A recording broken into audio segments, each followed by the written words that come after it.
তোমার আর তোমার আল্লাহর মাঝে কোনো গোপন আমল আছে নাকি যেটা আল্লাহ ছাড়া কেউ জানে না? জীবনে আমাদের প্রত্যেকের এমন কিছু গোপন আমল, ইবাদত আর দান সদকা করা দরকার যেটা দুনিয়ার কেউ জানে না। জানে আমার রব আর জানি আমি। এরকম দান থাকার দরকার আছে না নাই? তোমার জীবনে এমন কোন গোপন সদাকা আছে নাকি যেটা আল্লাহ ছাড়া কেউ দেখেনি? এই গোপন সদাকাটা আল্লাহ খুব পছন্দ করে। এখানে মাদ্রাসা, আজকে আমার ভাই অমুক ভাই দিবেন 2 লক্ষ টাকা, বলেন মারহাবা। এটা উনি আল্লাহর জন্য দিতে পারে, মারহাবার জন্য দিতে পারে, ঠিক কিনা?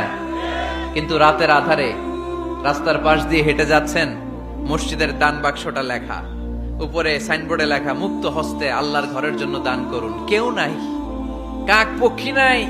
রাত বাজে 2টা, হঠাৎ করে পকেট থেকে 1000 টাকার বা 100 টাকার কচকচে নোটটা আপনি দান করে দিলেন। ওই দানটা 1 কোটি টাকার দানের চেয়েও বড় দান। কারণ দুনিয়ার কেউ তখন দেখে নাই